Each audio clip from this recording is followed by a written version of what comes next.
At the heart of this vlog is the debate regarding what is intelligence.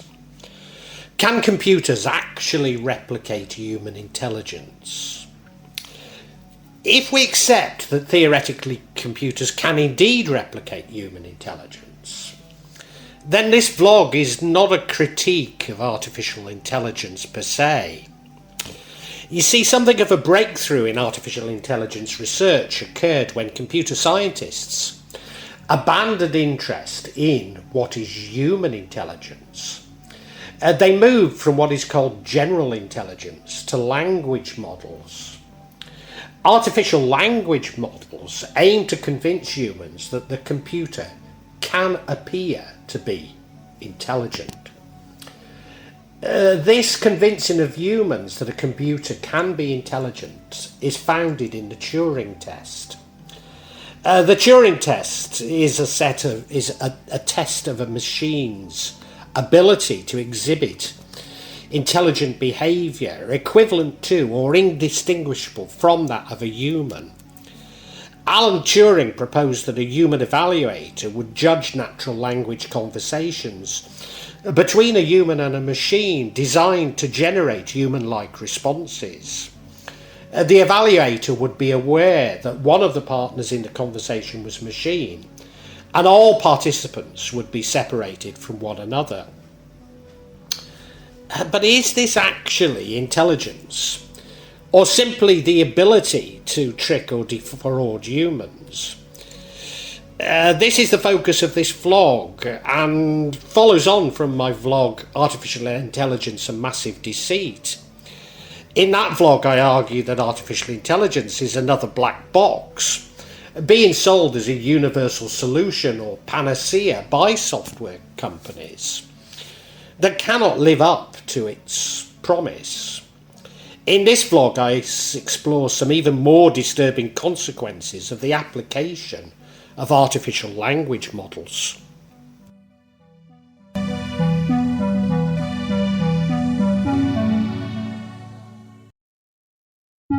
Maybe I'm oversimplifying how artificial intelligence works, but it uses computer processing speed to evaluate every possible correlation, including ones that humans would reject as spurious, in order to identify patterns. These patterns are then tested against known outcomes from the past, or training data as it's called. Largely there's a feedback loop evaluating the effectiveness of the predicted outcomes once the actual outcome is known. This may be shocking if it's never been explained to you before, but it's the same principle used in many applied sciences, especially in medical science and personality testing. Solutions are tested using somewhat, and I do mean somewhat, rigorous statistical techniques without any appreciation of why they seem to be working. In other words, the difficult theoretical or philosophical issues are supplanted by statistics. Once these patterns are established, it would be prudent to operationalise these decisions by reinserting human intelligence, thus using artificial language models to provide recommendations to human decision makers, maybe even hardwiring these patterns into an expert system. Thus, artificial language models are best applied to problems that humans seem incapable of resolving, or a lack of time and or resources to resolve. It should not be applied to mundane problems, which may be resource intensive, even a nuisance to business and governments, such as customer service. Such problems are resource intensive, even a nuisance, because they're critical to the success of the organisation. But in artificial intelligence and massive deceit, I argue this is exactly the opposite to how artificial language models are being applied. Perhaps I can illustrate with an example from my own working life. One of my companies was approached by a group of universities to evaluate if a software system could be developed to be used to harness their expertise for local small businesses, SMEs. I spotted that for the evaluation budget, we could actually develop a demonstration system to prove or disprove the thesis. At the heart of the problem was that universities had no standardised method for expressing their expertise, and certainly not in a manner that would be readily understood by small businesses. Furthermore, this expertise was not regularly updated, which using a relational database would be a huge task.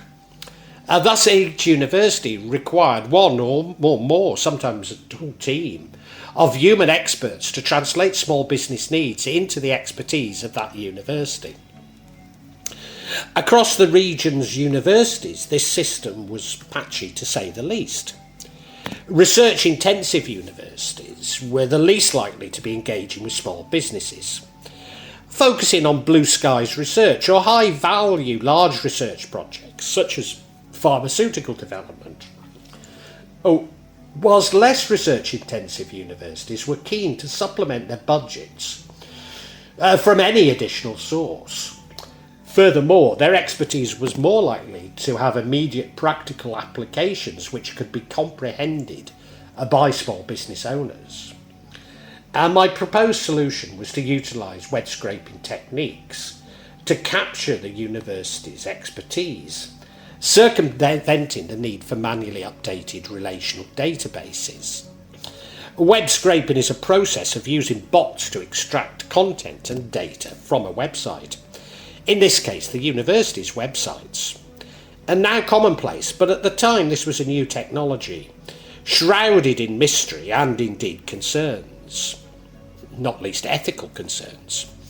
Lacking training data, we could only develop a demonstration system which would match natural language queries to the natural language expertise using neural networks. Training data could be created by a feedback loop on the effectiveness of the solutions. Again, now commonplace, especially in the application of artificial language models to customer service. Unlike how artificial language models is now being operationalised, the concept of my system was to support the work of the university liaison officers and not to replace them. Thus, the system was designed to supplement the search and memory skills of liaison officers, and with their cooperation it would have become more efficient and useful.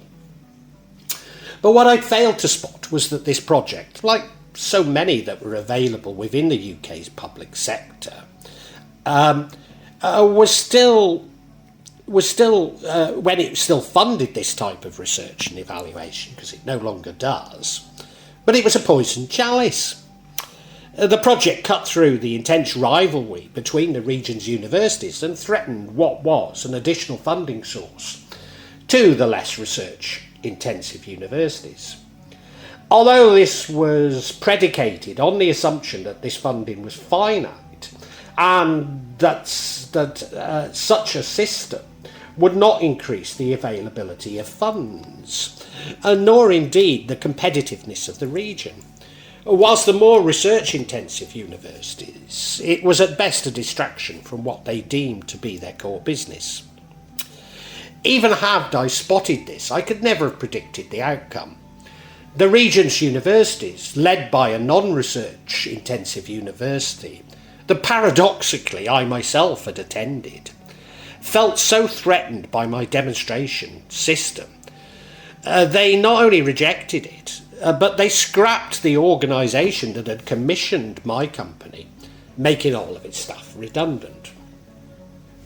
It would seem that the logic of the traditional computing and the ways of working, it had already been determined that the evaluation was intended to demonstrate that a system could not possibly be built. As nobody had expressed to me the desired outcome, I challenged the very assumption behind this manipulation by building such a system. Yes, it was a classic example of psychopathic or narcissistic manipulation. And let's face it, university vice-chancellors are highly likely to be one or the other.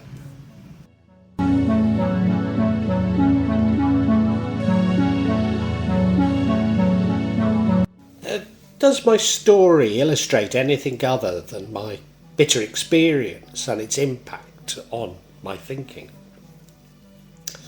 Well, certainly it does point to how, with the centralisation of power within politics and public administration, the opportunities for psychopathic and narcissistic abuse increase, to such an extent that by the time the funding for public sector evaluation and research disappeared, and with it my businesses, the only projects available were poison chalices. Consultants to the public sector reacted by becoming risk adverse, getting sign-off on each stage of the process of the project. Thus mavericks like myself, offering true innovation, were squeezed out of the diminishing supply chain. By the time the business had dried up, it was something of a relief to me, not least as there was no profit in not doing what the manipulative commissioners had determined I should do, without explaining it to me. Maybe it's this experience of my last few years of attempting to do business in a malignant public sector that has led me to consider that my life has been a series of psychopathic and narcissistic manipulations. That the human experience has become characterised by psychopathic assumptions. This is at the heart of this thesis on artificial intelligence. But before explaining the destructive influence of psychopathic assumptions on artificial intelligence, let me explain to you the process, or processes, as without an understanding of processes, my arguments appear like a conspiracy, and a conspiracy theory is itself indicative of narcissistic manipulation. Large software development companies have invested a lot of money into developing artificial intelligence. It's only natural that they will look to sell artificial intelligence along the lines of the least resistance or low-hanging fruit. Whilst I suspect that many working in these companies know that artificial intelligence cannot actually do what they claim, this is not unique to software companies. Most products and services are sold involving a degree of subterfuge. The companies may even have approached buyers with solutions ideally suited to artificial intelligence, but the buyers expressed an interest in a different problem. Let me illustrate again. My demonstration system was never intended to replace university liaison officers, but other systems I developed were quickly picked up on by accountants who wanted them to replace employees and service areas where the greatest problems and frustrations lay. To an accountant, customer service operations seemed like a massive opportunity, a massive outlay for very poor outcomes. It's therefore only natural that artificial intelligence has been applied to customer service. But an accountant only sees high cost and poor outcomes, never realising that customer service is core to the very existence of business and government. That is now often the only point of contact between customers and the business, between citizens and the government. Therefore, customer service is the last area one should be subcontracted and also given over to artificial intelligence. Yes, this is exactly where it's having the greatest impact at the moment. We believe that artificial intelligence would soon make a breakthrough in driverless cars. But the progress has been so slow that it's no longer highlighted. The strikes at Hollywood illustrate that it's now being applied to content creation. This very platform has so many channels, especially devoted to technology, with content which appears to be exclusively created by artificial intelligence. In fact, maybe 24% of all content is created using artificial intelligence, and 50% of all posts on this platform are by non-humans. These channels focus on convincing the viewer that they're authoritative, even though the content is only created to maximise views and therefore revenue. This same logic is also applied to new sites and now to the film industry. Yes, we will initially be convinced, but ultimately the content will be found to be wanting, as we understand them to be entirely shallow. Thus, artificial intelligence will destroy the very industries it is applied to assist.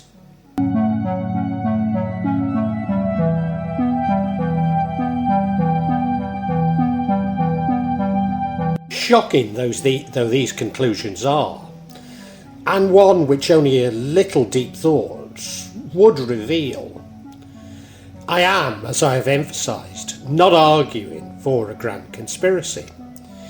You might like to see the numerous acts of subterfuge as many conspiracies, but I most certainly am not suggesting the existence of an evil genius. Yes, psychopathic and narcissistic attitudes may have got us to this situation, but it's not due to a psychopathic evil genius directing everything. But it is these psychopathic and narcissistic attitudes which are being learned by artificial intelligence. Returning to the Turing test, artificial language models are designed to pass the Turing test. And that is to convince us that we're engaging with another human. They're not designed to provide the user with the correct answer, nor the truth. The outputs are presented as authoritative answers, yet often contain blatantly fallacious information. Why? Why? Well, the designers have trained these models to pass the Turing test, not to do what we are told artificial intelligence will do. They are, the designers, psychopaths and narcissists. So why are the designers psychopaths and narcissists? Well, some maybe, some. And certainly their senior managers are likely to be. But this is not the issue. It is the psychopathic and narcissistic assumptions of artificial language models which are to blame. We might like to see this as human nature. I don't. But it's become human nature through the overzealous application of the Enlightenment through the scientific method. Indeed, the assumptions of the Enlightenment and the scientific method promote such thinking. By atomising everything to small, manageable problems, they're focused on simply beating the Turing test. Never questioning if beating the Turing test actually represents artificial intelligence, or simply subterfuge. Certainly never asking if this is in the interests of humanity, or if it is ethical. The narcissists themselves present themselves as having human intelligence, when they're really just attempting to convince others that they are intelligent. In other words, narcissists themselves attempt to pass the Turing test in their everyday engagement with others. How are these narcissistic and psychopathic assumptions incorporated into artificial language models? Well, if you recall, artificial language models are trained on real-life data and real-life human behaviour. Given that around 20% of the population are either narcissists or psychopaths, that this behaviour is being learnt by these models. Here it is the importance of the Turing test. as when these models do not have the correct information, it is enough for them to behave as humans to convince others. And as 20% of humans are psychopaths or narcissists, then it's enough to replicate the behaviour of the narcissist. Thus, when artificial language models cannot find objective information, they simply fabricate it. Let me repeat this. Artificial language models fabricate information. Yes, artificial intelligence blatantly fabricates information. Yet we put so much faith in it. No wonder we are yet to successfully apply it to driverless cars.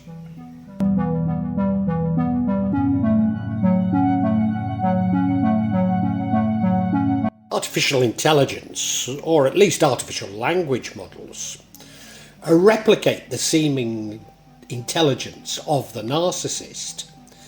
It's a shallow intelligence without meaning, an organised speech, not quite a word salad, but close to it, having no validity if we really question it. Both can give the appearance of knowledge, and are programmed to convince us that this is intelligence. Indeed, it's especially the behaviour associated with the covert narcissist, getting the desired results with a minimum of effort, and certainly without any creativity, which is itself a classic test for narcissism. Whereas most of us have deep learning, multiple layers of learning which can be contradictory.